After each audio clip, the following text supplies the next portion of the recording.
हाँ जी, नमस्कार। मैं डॉक्टर मधु नागर। आज मैं आपको शुरू करवाऊँगी बीए पार्ट थर्ड में आपके प्रोजेक्शंस चलते हैं।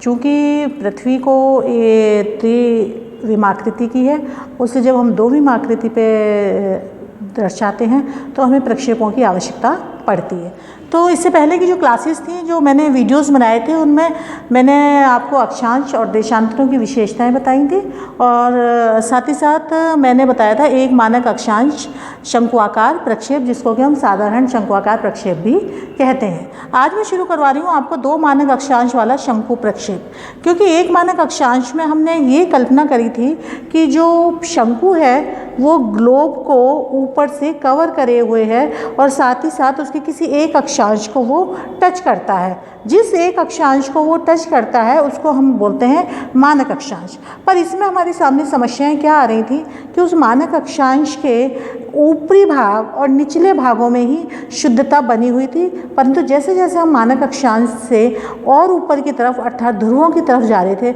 और नीचे की तरफ अर्थात भूमध्य रेखा की तरफ जा रहे थे, तो उसमें विकृतियाँ बहुत अधिक आ रही थी। चाहे वो विकृति आपके क्षेत्रफल संबंधी हो, चाहे उसकी आकृति संबंधी हो, चाहे दिशा संबंधी हो। इन समस्याओं को दूर करने के लिए भूगोलवेत्ताओं ने और मानचित्रकार ने ये सोचा कि ऐसा कोई ग्लोब बनाया जाए जिस पर कि दो अक्षांशों को शंकु अटैच करे या उनको टच करता हुआ जाए। तो दो मानक अक्षांश की रचना हुई, जिसमें हमने कुछ सीमांकन किया। तो पहला सीमांकन तो हमने ये किया कि जो शंकु बनाया है, कागज़ का शंकु, और जो ग्लोब को टच कर रहा है, ये कल्पना करके चलते हैं कि वो ग्लोब के दो बिंदुओं को टच करेगा, दो अक्षांशों को टच करेगा। परंतु वास्तविकता में ऐसा नहीं होता है। ऐसा दो ही स्थिति में होगा कि शंकु को जब हमने ग्लोब के ऊपर रखा तो वो या तो ग्लोब को काटता हुआ जाएगा, या दूसरी स्थिति होएगी कि हमने जब शंकु को ग्लोब के ऊपर रखा तो वो ग्लोब को जब कवर करेगा तो वो ऊपर से खुल जाएगा। इस तरीके से उसकी दोनों ही विशेषताएं शंकु वाली समाप्त हो जाएंगी। एक में तो ये समाप्त होएगी कि वो उसको काटता हुआ गया, और दूसरे में ये होगा कि वो उसको कवर कर रहा है तो ऊपर से शंकु ना होकर वो सिलेंड्रिकल या बेलनाकार की तरफ हो जाएगा। फिर भी भूगोलवेत्ताओं ने एक प्रयास किया कि कुछ हद तक पृथ्वी की आकृति और शुद्धता बनी रहे, और उन्होंने दो मानक अक्षांश वाला शंकु प्रक्षेप लिया। मैं आपको इसे एक बहुत छोटे से एग्जाम्पल से समझा रही हूँ, क्योंकि आप लोगों की थर्ड ईयर में आलेख की विधि चलती है, तो मैंने एक एग्जाम्पल दिया है। इस शंकु प्रक्षेप की सबसे बड़ी विशेषता एक और है कि इसके द्वारा मात्र एक ही गोलार्ध का निरूपण होगा, चाहे वो उत्तरी गोलार्ध हो चाहे फिर वो दक्षिणी गोलार्ध हो। तो हमने ये एक छोटा सा एग्जाम्पल लिया है जिसमें RF है 1:125 मिलियन, और इसका अंतराल है 10 डिग्री, और विस्तार हमेशा दो तरीके के होते हैं, अक्षांशीय विस्तार और देशांतरीय विस्तार। अक्षांशीय विस्तार में हमने लिया है 20 डिग्री उत्तर से लेके 80 डिग्री उत्तरी अक्षांश। देशांतरीय विस्तार में हमने लिया है 60 डिग्री उत्तर पूर्व से 60 डिग्री पश्चिमी 60 डिग्री से लेके 60 डिग्री पश्चिमी देशांतर। मानक अक्षांश इसमें है 60 डिग्री उत्तर और 40 डिग्री उत्तर। अब इसमें पृथ्वी का अर्धव्यास जो निकाला जाता है उसकी एक विधि है जो मैं आपको पहले की क्लासेस में बहुत अच्छी तरीके से क्लियर कर चुकी हूँ, इसलिए मैं यहाँ पर आपको केवल इसका फॉर्मूला बताती हूँ कि पृथ्वी का वास्तविक अर्धव्यास बटा RF का हर। तो आलेख की विधि से हमने जब इसका R निकाला तो इसका R आया 5.08 सेंटीमीटर। अब हमें इसे सबसे पहले देखना है इसको बनाना कैसे है। तो बनाने का तरीका सबसे पहले ये है कि आपको क्या करना है कि 5.08 सेंटीमीटर का एक चतुर्थांश वृत्त बनाना है। तो हमने ये लिया 5.08 सेंटीमीटर का एक चतुर्थांश वृत्त बनाया। ये हो गया 5.08, ये हो गया 5.08 सेंटीमीटर। इसमें हमारा 40 और 60 था मानक अक्षांश। आपने यहाँ पर D लगाया, चांदा लगाया और इसमें 40 डिग्री ले लिया, दूसरा आपने इसमें 60 डिग्री ले लिया। आपका अंतराल था 10 डिग्री का, आपने 10 डिग्री यहाँ पर ले लिया। तो ये जब आप इसको नाम दे दिया A, O और B। अब हमें इसको नाम दे दिया हमने ए ओ बी और ई एफ और जी। जो बी है इसको आपने प्रकार की मदद से अपने डिस्टेंस को कवर किया और इसको लेके आप ओ बिंदु पर आए और ओ बिंदु पर आते हुए आपने एक इनर सर्किल की रचना कर दी। ध्यान से देखिएगा कि आपने किसके द्वारा इनर सर्किल की रचना करी है। इस ई और बी जो बिंदु है या जो 10 डिग्री अंतराल है उसको आपने क्या किया है कि इनर सर्किल की रचना इसके अंतर्गत आपने कर दी। यहाँ तक आपका काम पूरा हो गया। इसके बाद नेक्स्ट स्टेप हमारा ये आता है कि आपने जो एफ था, आपने एफ पर एक परपेंडिकुलर डाला। इसी तरीके से जी पर भी आपने एक लंब डाल दिया और इनको नाम दे दिया ए स्मॉल और ए डैश, फिर बी स्मॉल और बी डैश, ये आपने इनको नाम दे दिया। ये आपका था ए डायग्राम। बी डायग्राम हमारा ये कहता है कि आपने एक सीधी सरल रेखा खींची,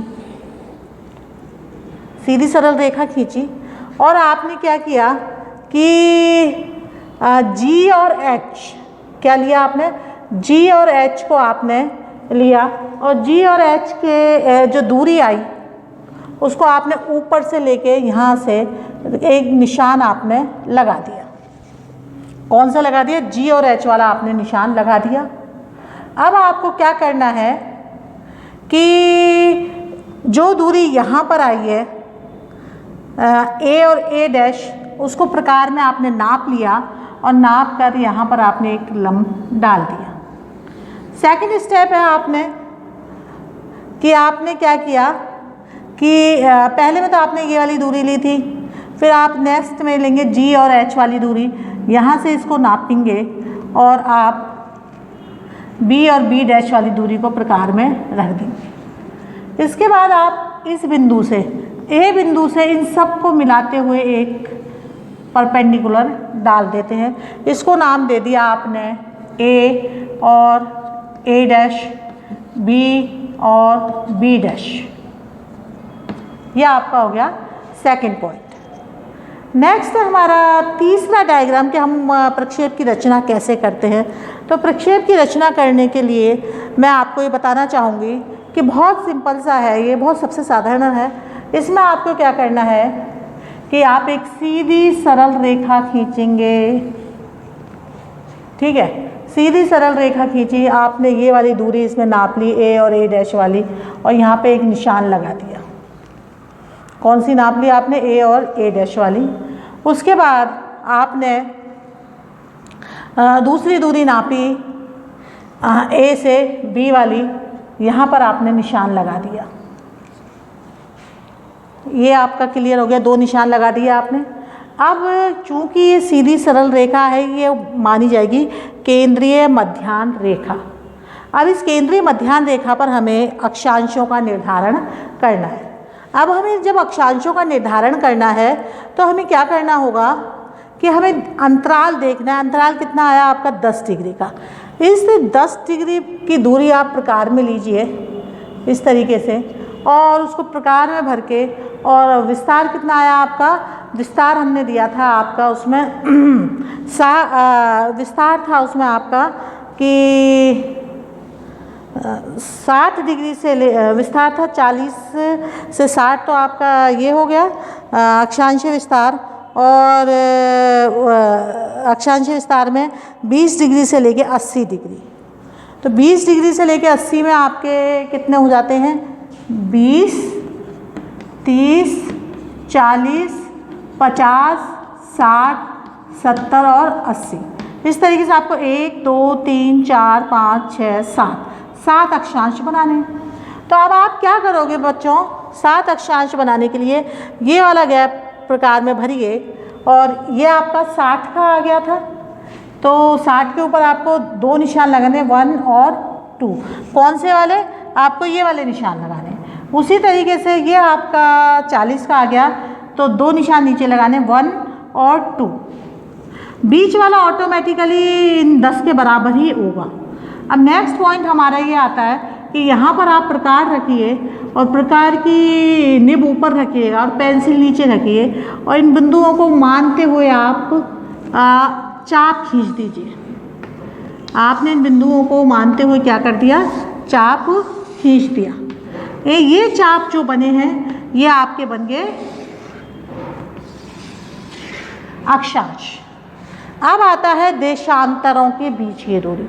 चूंकि इसमें दो अक्षांशों के ऊपर हमारा शंकु टच हुआ था, इसलिए मानक अक्षांश हमारे दो थे, एक तो 60 डिग्री था और एक आपका कौन सा था, 40 डिग्री था।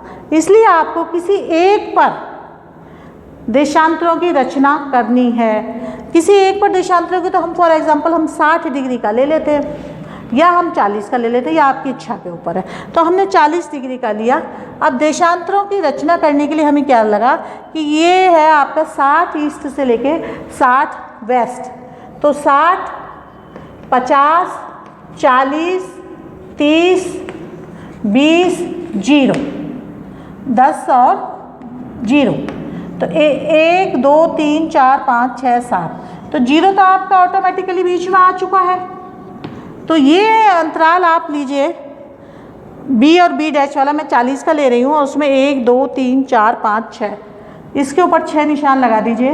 नाप के 1 2 3 4 5 और 6। इसी तरीके से 1 2 3 4 5 और 6 लगा के आप स्केल की सहायता से सीधी सरल रेखा खींच दीजिए। तो हमने इस तरीके से इस प्रक्षेप में सीधी सरल रेखाएं खींच दी। कुछ कुछ इसकी रचना एक मानक अक्षांश की तरह है, पर विशेषता है बिल्कुल इसकी अलग। विशेषता के लिए मैं आपको अगले वीडियो में इस चीज़ को समझाऊंगी कि क्या क्या विशेषता हैं। ये आपका 0 10, अब इसको हमें नामांकित करना है। 10 20 30 40 50 60, ये हो गया आपका ईस्ट। ये हो गया 10 20 30 40 50 और 60, ये हो गया आपका वेस्ट। इसी तरीके से आप यहाँ पर भी अपना नामांकन कर दीजिए। 20 30 40 50 60 70 और 80। बाकी का आप इसमें क्या कीजिएगा कि ये जो दूसरी एक्स्ट्रा लाइन्स है इनको आप हटा दीजिए और यहाँ के ऊपर मानक अक्षांश लिख दीजिए। आगे हम इसकी विशेषताएं आपको करवाएंगे, उन विशेषताओं में हम बताएंगे कि इसके क्या गुण और दोष हैं। धन्यवाद।